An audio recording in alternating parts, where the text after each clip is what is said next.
Yes, finally, it's working.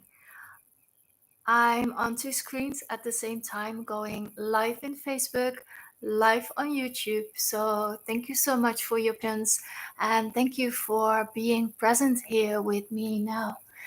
So here on the YouTube channel and Facebook Live to share a few things with you. First of all, thank you for being present. And secondly, let me introduce myself first. My name is Astrid van Zon, and I see people are watching live. Hey, Alex and Arissa, both on Facebook, and I'm sure people will flock in on YouTube as well. Thank you for being here. Excited. It took a little bit to get everything sorted with some new setups. And it's funny because I thought like, okay, my topic of tonight is what is our responsibility as a yoga teacher and a student? And nowadays with all this online stuff, we all of a sudden have so much more responsibility and certain knowledge we need to work with, yes. But I figured it out, and here we go. So what I wanted to talk about in this live stream is indeed about that. And even if you're not a yoga teacher, then as a practitioner, there might be certain things to pick up here as well, or it might give you some insights on your yoga teacher. Yes, what is happening with that person, how they take their responsibilities for your practice also in a way. So this is interesting, and I like this to be a tiny bit of discussion if possible, and see if you're welcome to come up with questions or responses. I am only seeing waves on Facebook. I'm not sure I'm going to see if you type something. Someone might want to try out. Then we know if that's working. And on YouTube, you can type something in the chat. Because this is sharing, yes? And this is, I find, a very interesting topic, which I've been diving into lately, which can differ a lot as well if we think like responsibilities, and which also comes with a certain way of how do we look at our values, for example, which can differ like between cultures. It can differ between cities in the same country. It can differ between a lot of different things. Even, I know that certain yoga teachers having an Islamic background, certain yoga teachers have a Christian background, and that comes also with a certain responsibility to your community. So this is a very broad topic, which I just want to open up to see like, how is this for you? What's going on for you? And I'm trying to look in both cameras at the same time. This is very interesting to see if this helps. You see my phone now here in the corner. So first of all, yes, okay, you might be a yoga teacher or not. You might be a student. What is our responsibility when we practice? Yes, when we practice. And this came up actually in one of the 200-hour courses where we talk a little bit about this, also around like how we relate to students when we teach, which I, to start with, find a huge word, because teacher, oh my goodness, even after 15 years, but maybe this is me, I struggle with this word teacher. I see myself more as a guide that sets invitations, and we're there to guide someone else through their practice and to accommodate, to invite, for them to explore, and to give them a safe practice. And teaching is a big word, I find. But yes, we're talking about this. But this came up in the course. And then we talked about a lot of other things, and it all sort of, what do you do in this situation? What do you do if someone cannot do this? What is good for this injury? And then actually it all bottles down eventually to, what is our responsibility as a yoga teacher, and how far do we go into this responsibility? Because it's not a one-way street. Even though, as, let's call it, a teacher, we are there in the front, in front of everyone most of the time. So, but still, like, it's a two-way street. It's a two-way responsibility. And I think we do our best to guide from the best possible and safe way, so the student can expand through their practice. But also as a student on the mat, which we find ourselves as teachers as well, so we might be really aware of that. But just in general, if you're a yoga student and you're watching, you have a responsibility also. It is not only the teacher taking care of you, you have to take care of yourself.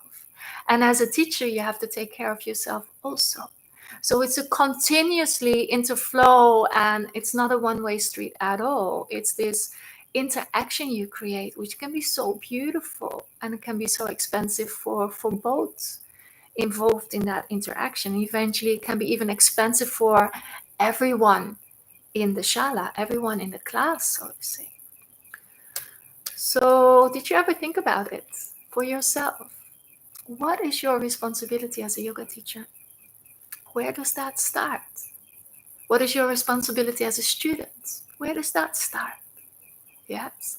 Apart from how it is maybe in a specific culture, a specific country, in specific yoga studios where they have maybe set guidelines or rules, and we apply to that. Yes, because we, as teacher, we work for the studio, for example, and we want to be with the students. So we honor and respect those guidelines.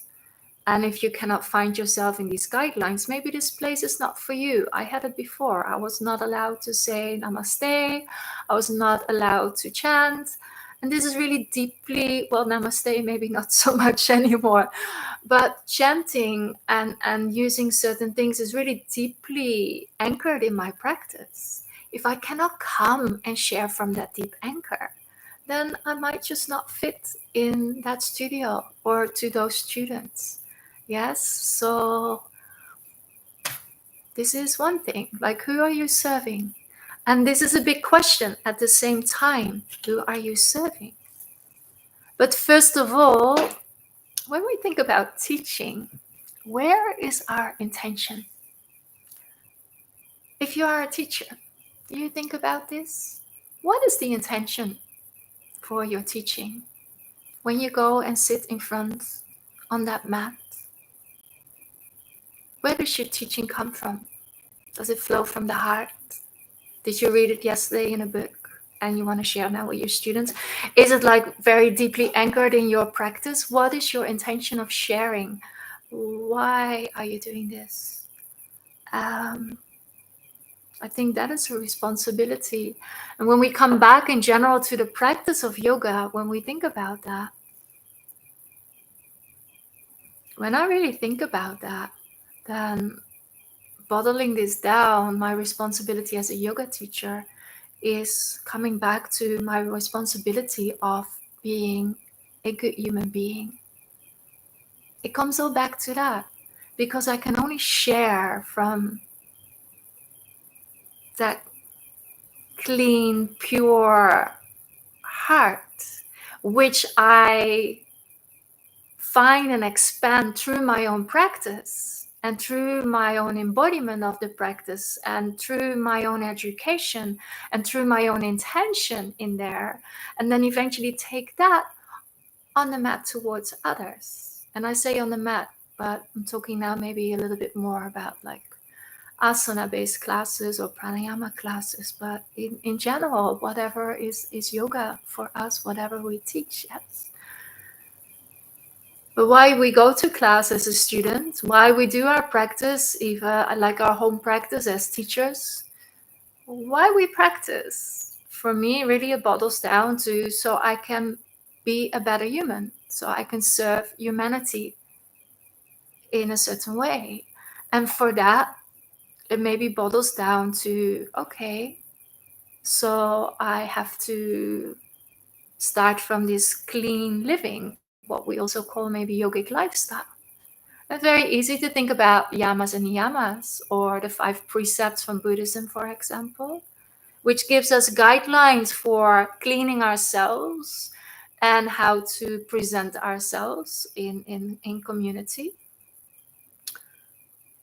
And then take this also in our teaching, being this living example of those things. Yes. We don't have to, I feel, always have to be the living example in being able to do every inversion or handstand or Pringle pose. If you cannot do this, personally, I would not mind. Yeah.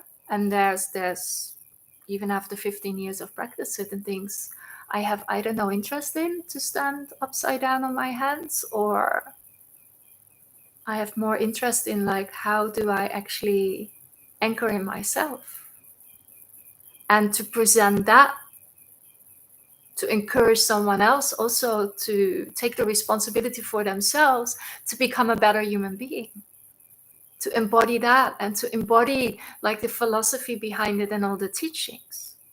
So teaching from intention, and we can only share from what we embody. So also not stressing too much, like, I don't know enough, I cannot teach. But anything that is there and that is pure and clear and excites you and you're passionate about and you explored, and it gave you a certain expansion or a certain stillness in yourself, share. Yes, it can be this. It's fine. We don't need to know the whole textbook. We don't need to know every yoga posture. Just be there and be present and share from the heart. I think we have a responsibility from that way, and to be humble to the practice. Be humble to the practice, yes. How can we become a better human being? For me, that is one of the foundations of what is my responsibility as a yoga teacher and a student. Yeah. And with that, there's a lot of things that eventually come up if you start teaching, which I wasn't so aware of when I started years ago, became really aware of. And of course, we're all different in there. But one thing that I find is a very big topic, which is self-care. Self-care. So doing your practice is a form of self-care. But also having liability waivers or being insured can be a form of self-care. And setting boundaries can be a big form of self-care. But really taking care of yourself. Because to give an example, when I started teaching, I was running from one studio to the other and here and there and having 3 classes in a row. And then eventually I was teaching, 16, 18 vinyasa classes in the week. My body started to ache. I was only demonstrating one side of the sun salutations, and the other side I was walking through the class and adjusting. So my body started to become a little bit unstable as well and unbalanced. I had no time for my self-practice anymore. I was already so much on that yoga mat in front of others. And at a certain moment, I became exhausted. It was almost too late to do self-care, because self-care is there really to do maintenance, to allow ourselves to keep up with everything we have to do. Yeah, and that is also setting boundaries there in a certain way, especially I think as teachers or instructors of guides or signposts, or however we see ourselves, however we observe ourselves, to be able to set boundaries. Because think about it. You teach, for example, a 60-minute class. You have to drive 20 minutes to get there. Then you have to open up the studio maybe. And you have to be there on time, put the kettle on for the tea, set all the mats out, maybe put some nice things on and the lights and the this and the that. So that's another half hour before. And then everyone is coming in. You might have to check them in, talk to them, listen to them, interact. And then eventually, when everyone is ready on their mat, it's time for you to go and sit. So that's a lot already before you start to even share. You shared yourself already fully. And I remember when I was a student, I would love to come early. And I found that was a responsibility as a student to be on time so the teacher could start the class on time. So to be on time and to make sure that my space was ready, that I had my props and everything, and that I was ready for practice. And to say hi to the teacher, which is nice, to tell her or him if I had anything going on in my life that they should know, so they were informed. So to create this, and I noticed that I didn't have that with every teacher. It was depending on the teacher, I felt. Because if the teacher could create that space that I felt comfortable to be earlier and to settle in my space, even to sit maybe in silence while everyone was coming in, or to go up and talk to the teacher, that means that for me, that the teacher created a certain safety and a certain space and openness that was welcoming. So that's really a two-way street. If you like, as a teacher, to create a relationship with your students, then it's important to be on time, for example, and to set the space, not to rush in, to be able also to leave your worries behind. And that is not always easy.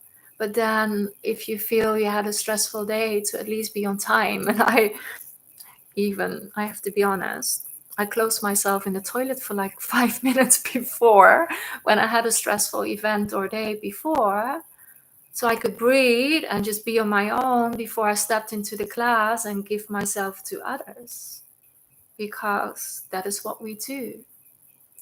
And then you share the class the best you can, and then it's the end of practice.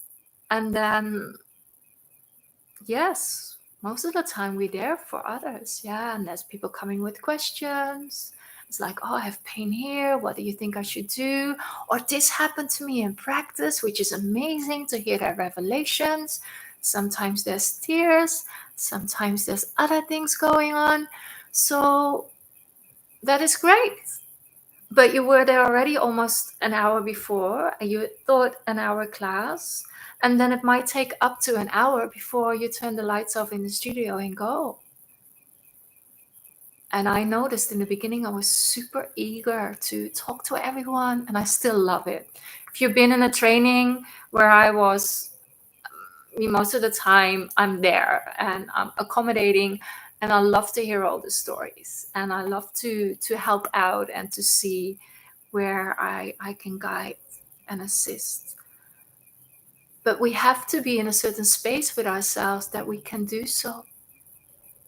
We have to be anchored, we have to be present, we have to be compassionate, understand and be humble to the person in front of us, that they're not coming from the same understanding maybe, or they are in pain, or they just had a huge, awakening in their savasana. And to have understanding for all of that and compassion for all of that. For that, we have to be really present.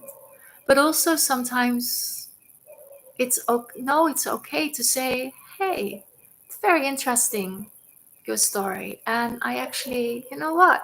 I have to go home because my cat needs food, or I have a next meeting, or someone is waiting for me.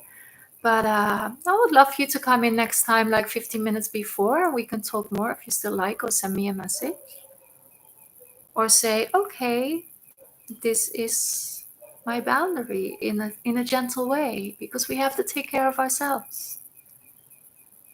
And understand also that we are, as teachers, we're not a therapist. Well, I'm a yoga therapist, but in general, we're not their doctor, we're not a therapist, we're not a healer, we're not a counselor. Yeah. So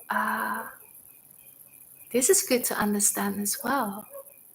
And we all have different boundaries. And I noticed that my boundaries are different over one class after the other. Depends what's going on with myself as well.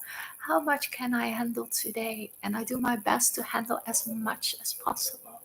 But how much can I absorb today? If one is like very sensitive, then really set clear boundaries. It's important. This is self-care. And this is also, might think like, okay, but we want to help the student and it's struggling with something, or they have this amazing story. But they also have to understand that there are boundaries, yes, in a certain way. So, yeah. But yeah, we're there to serve others, but it's also good to think about yourself. And I think in everything, if you really want to teach or you are a teacher, in everything, you go first. And this is not like coming from the ego mind perspective. But if we as a teacher don't care of ourselves, how we can then take care of others? Yes. How are we going to be there and serve them fully? If we are not present, how are we going to do this? Yeah. If you're just tuning in now, you might see that I'm going here and there. And that is because I'm on Facebook Live. But also for the first time, we're streaming on YouTube. Yes. So you can ask your questions there. Actually, if you go to the One Yoga YouTube, you can ask the questions there. So another thing that is always on the list is education. It's good to keep ourselves educated and also see where if one did just not just, but finished the 200-hour teacher training. And that could have been Astanga, could have been a multi-style, could be yin, could be anything. But to figure out, okay, what are you yourself passionate about now? So from what you want to share. And then from there, what can you educate yourself more in? Yes. Because when we're passionate about something, then we absorb it easier as well. When we're passionate about something, we take it into our practice very easily and embody it very easily also. When it's a subject that might not be so interested to us, then maybe this is also something we might just not teach. So, for example, I resonate more with certain topics, which are a lot like physiology, anatomy, therapy. Over the years, I come more from the TCM perspective, Chinese medicine, energy from there, than I do from the chakras. So I did in the beginning, and I'm actually hatha-based, very traditional education in the beginning in ashrams. But I don't teach much from the chakras. I have the knowledge and the understanding, but this is also something I don't tap into for myself in my practice so much. I tap into energy for sure, but it translates for me differently. And there's nothing wrong to that. We all have our own passion. We all have like topics we really resonate with. And eventually it all comes back to the same thing if we think about it. But this also comes back to, with this education and practicing what you preach and what you embody and what you practice yourself, to, if you've ever been in one of the courses I teach, then you know I start with this slide, which is having some words from one of my teachers on there, from Jofi, which is a senior teacher under Paul Gwilly. And I'm not sure if I can 100% recall the quote, but it's about never find hatred in between the teachings. So yes, Astanga might approach the practice and the philosophy differently than Yin Yoga does, or than Kundalini Yoga does. But don't find hatred in between the teachings, because understanding that eventually they all have the same goal. It might be even bottled down to, for some people, that is enlightenment. And for others, it's just not just because it's not simple, but it's like want to become this better person. Yes, to take the yoga practice, so to say, off the mat and find more ease and flow and compassion in their life towards themselves and others. So never find hatred in between the teachings, and have a compassionate way if someone is an Astangi and you're a yin yoga teacher, to understand that they're coming from a different background, a different education, a different understanding maybe of the body, but eventually they might have the same goal. Yes. So, and even goals might differ for people. Some people just like want to get more flexible or more mobility in their body. Others really tap into spirituality and energy. Others are there just for I notice I say just a lot, and I don't want to degrade that, but so they come for like peace of mind, for healing them and regulating their nervous system.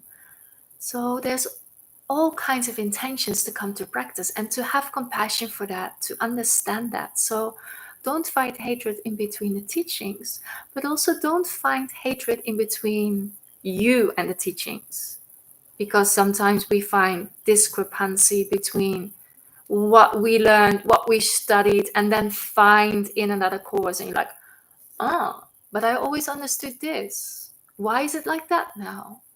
To maybe not trying to find an answer, a fixed answer, but see if you can take it into your practice and then feel how the body responds, feel how the mind responds, feel how your energy responds, and then think like, okay, am I passionate about this? Is this something that feels like me, maybe to share to others, or is it just not me? But leave it to be, because it might be there for others. So also never find hatred between you and the student in that way as well. Stay open, stay humble, stay understanding, and also towards other teachers. Because we don't know what their education is, we don't know what their background is. We might like tell them things that they completely disagree with. Okay. We might tell them things that are really new for them, and they're like, oh, wow, that's really interesting. So they can create that understanding from there and are open to what you present. So finding a way there to share. And yeah, first taking responsibility for ourselves, and then taking responsibility for others. And even as a student in the classroom, understanding that you have a responsibility towards the teacher, but also a responsibility towards all the other students, because you create this energy together in the classroom. You create this atmosphere together.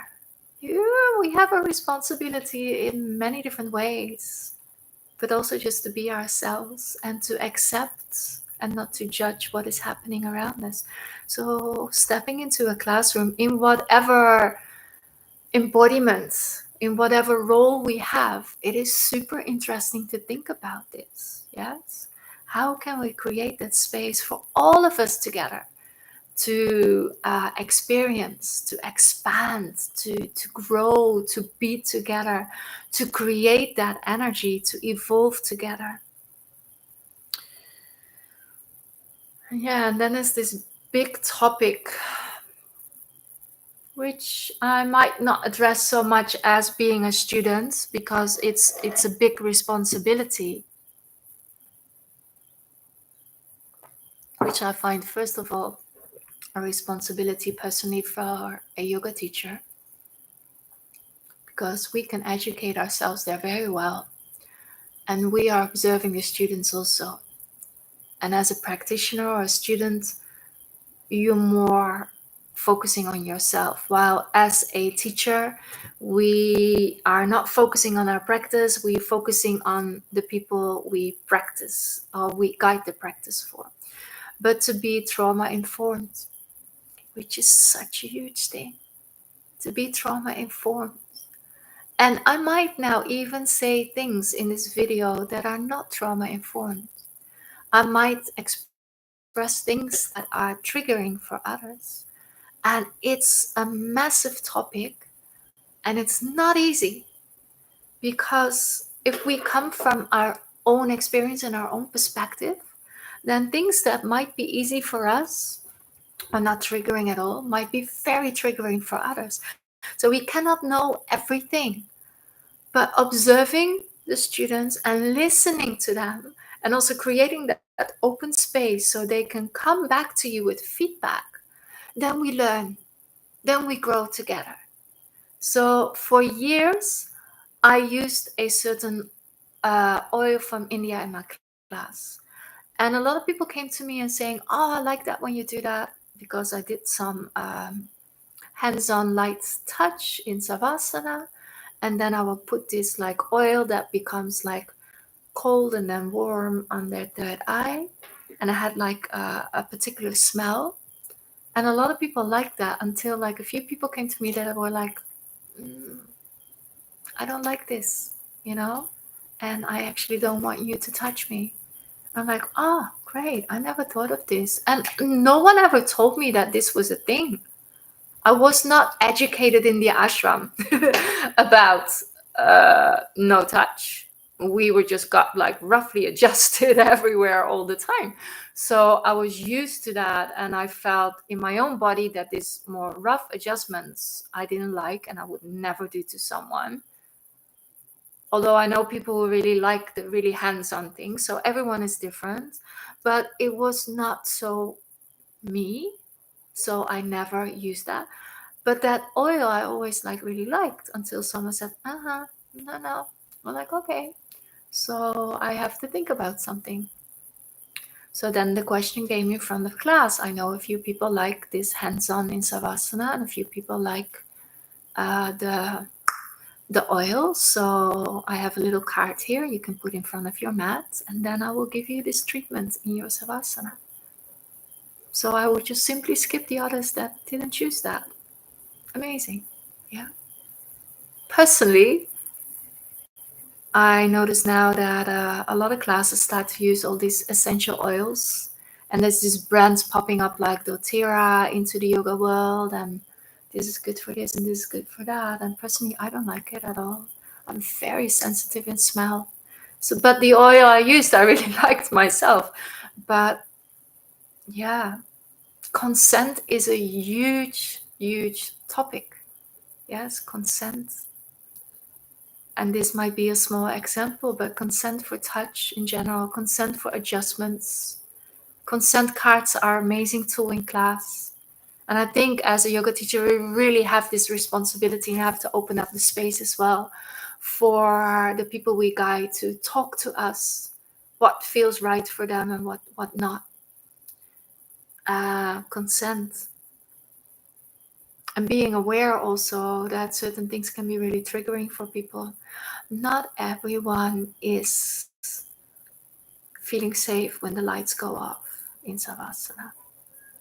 Not everyone feels safe and comfortable in Savasana fully open. Not everyone likes certain things, and certain things can be really triggering, and certain things we can really imagine easily as well. Yeah. Also, how we approach someone from the back or from the front. Yes. Hip openers can be very triggering for certain people. So starting a class in a reclined butterfly, personally, but I don't judge you if you do, but just maybe a little bit of awareness around it. Personally, I find it very triggering. It's a very vulnerable position to be in, especially in a class and in the beginning. And if there's not like a safe relationship yet build up in the first 10 minutes of the class, we have to build up a safe relationship when we're there and guiding others, so they eventually are allowing themselves to really go just maybe a little step further than they thought they would go, but in a safe way. understanding that we're there and that they're seen and that we're there to help them if something happens. Yeah, so having your eyes open, observe the students, be mindful with language. Certain wordings, certain language can be very triggering, and certain street language can be very triggering nowadays, where there's so much to do about including everyone. So saying, hey guys, is like, where are the girls today? And what about the them or the they or the he, she? It's such a huge topic nowadays to be inclusive, yeah, and be aware of these things, but to also come from compassion and knowing that we cannot learn all of this in 1 hour or in one training, or we have to educate ourselves. We have to, I think that is a responsibility as well. Go to other teachers' classes, keep doing little trainings or workshops, see what you pick up, and take it from there. Keeping compassion to yourself. When we come from this, and we started with this, from this clean and clear intention, why we want to share, then anything you want to share comes from there is good. Don't have to remember the whole textbook, don't need to know every meridian in the body, don't need to be able to stand 5 minutes on your head. Anchor yourself, be present for your students, and share what you embody with the right intention. And then, yeah, I always think it's nice to have a yogic lifestyle. Doesn't mean you have to meditate, well, at least in my opinion, 8 hours a day. But doesn't also not really necessarily mean for me that you need to be a vegan, for example. But to have awareness around all these precepts and yamas and niyamas, and in your environment and in your living human being, your community, everything, to be aware of that without judging yourself too hard, without judging others, but to have this understanding that it has an impact on our energy and how we vibrate. This is what we share with others. So this is not only when we teach, because when people ask, like, what are you doing? And I'm like, okay, so yeah, I train yoga teachers, I'm a yoga therapist, I have clients, I teach classes, so yoga and wellness. And then people think that I'm either enlightened or super fit and stretchy or clean in my whole living. No, I'm having my flaws, and yeah, I'm just doing my best with the right intention to live as clean as possible. So this comes back to self-care, because when I feel that I cannot do this anymore, I have to create space for myself so I can go back on track, because I cannot preach what I don't practice. And I hope I don't sound like a preacher now to you, but I'm just explaining how it works for me. And then this might be inspiring for you. Yeah, I think this is more important than being able to do every asana or to do active Uddiyana Bandha for, I don't know, hold your breath for so long, which is great, which is amazing. But look at the foundation, where you're coming from. If we look at the eightfold path of yoga, of Patanjali, it starts with the Yamas and Niyamas. So let's start there. What can you do with those?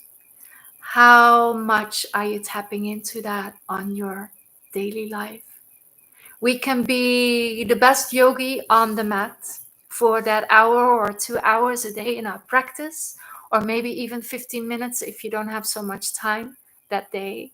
But how are we off the yoga mat? Do we still embody all these teachings? Do we still have that maybe serene energy you feel after your practice? Do we still carry that into our day? How do we respond to our environment, to our own thoughts, to our neighbors, to whatever is happening on the day? How much do you benefit from your practice? And then, yes, eventually you take that in front of others. So I think Patanjali was right. It starts there, cleaning your energy. Yes, Yamas and Niyamas. Then we're gonna do our asana. Then we start to breathe, really through the breath, like shifting the energy. This asana practice is mainly there to be able to sit comfortably in the body, to start to concentrate, to withdraw from the senses, to come into meditation practice, which, and I think I explained in an earlier life that was about my silent retreats with the monks, and where I said, like, I am not doing meditation, I'm practicing meditation. I'm practicing. So I'm doing my utter best to go from this withdrawal of senses and concentration and everything, doing my best to arrive in the state of meditation. It's a practice. Otherwise, I think I would be enlightened already and I don't have to practice anymore. Yes, so yeah. So I'm still curious, but I'm not sure because I see most people are on Facebook. If you can write to me. Yes, here I see Nasir. Can I ask a question? Yes, of course. Please. So let's see what his question is. Nasir, please ask. I'm really curious of your question. If you're still here, that would be amazing. Yes. Because I'm really curious, like, what do you think? What do you feel? What do you sense is your responsibility as a yoga teacher? What do you sense is your responsibility as a student? What do you sense, like, even as a student amongst other students? What's there for you? Yeah, what's there for you? And I might have missed Nasir and been too late to see that he wanted to ask a question. So I hope you're still here and can hear me. And otherwise, please write on Facebook or write to us with your question. I'm very happy to answer off the record, so to say, after this. And yeah, I hope this gave some inspiration to think about those things for oneself. To think about those things for oneself. What is our responsibility as a yoga teacher and a student? What for me boils down to the question, what is my responsibility as a human being? Because that is what I am. So let's start there. What is my responsibility as a human being? And then as this human being, I step into the role of a student, or I step into the role of the yoga teacher. I put that certain coat on, which I, to be honest, sometimes wish I could take off when I'm out of the shala. But maybe you're a teacher as well, and you notice that then from there on you're tagged, you're labeled, you're the teacher. And okay, this is a vulnerable sharing maybe, but I sometimes really want to say, hey, I'm a human being as well. Yes, can you see me just as Astrid? So when I'm in front of the class and around this time I'm in the studio, whatever, yes, I'm sharing with you. And hey, Ilona, thank you so much for your sharing here. But when I go out of there, I'm also Astrid, the human being. And I also live a life, and I have other passions. And I also like to engage around other things than only yoga. Of course, there's always an undertone of becoming this better human being and wellness and things like that. But I'm also me, yeah. So I always hope that people also want to meet me without the code of the yoga teacher, so to say. But yeah, I understand. But this is something I struggled with as well when I had another, I would almost say, line of work where I was seen as the festival producer. And of course, this is what people observe, the outside. But I think we all know as well that if you are a teacher, that we have our own struggles, we have our own things we deal with, and we are a human being underneath there. We're not flawless. We don't know everything. We're not a therapist. We do our practice, and we come across as much shit, so to say, as any student. And sometimes maybe even more, because we have an intention to maybe dig deeper, to become cleaner and better, and to spiritually evolve, and feeling this responsibility. So yeah, wow, there's so much. But I'm looking if Nazir is coming back to me, but I think he's not. And I feel to wrap this up. I'm super grateful you're here. And it's so nice to see a few people there that are familiar to me. And this is one thing I really like, is like over the years, through doing this, by stepping into this field, and yes, also go and sit in the front of the classroom, teaching asana classes, pranayamas, yoga therapy, lecturing, whatever it was, sharing my love for yin yoga, yes, other therapies. It is this connection you build up with others. And that connection can be very meaningful and deep. And with that, we create community. And to know and understand that this community is always there. This is what we call Sangha. And I'm forever grateful for my Sangha because it is supportive. And I learned so much from others. It's actually like, yeah, I learned so much from others. Like every teacher training, I am, in a good way, confronted with myself.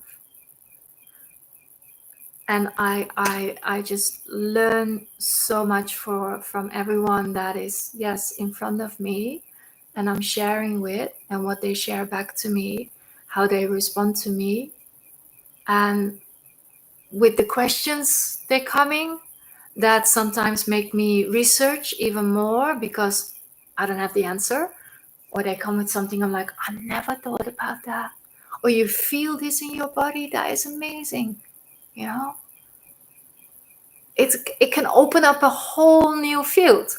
And the researcher I am, if someone comes with something that I've never been aware of, I go and research. And a lot of times I ask the other party as well to research for themselves.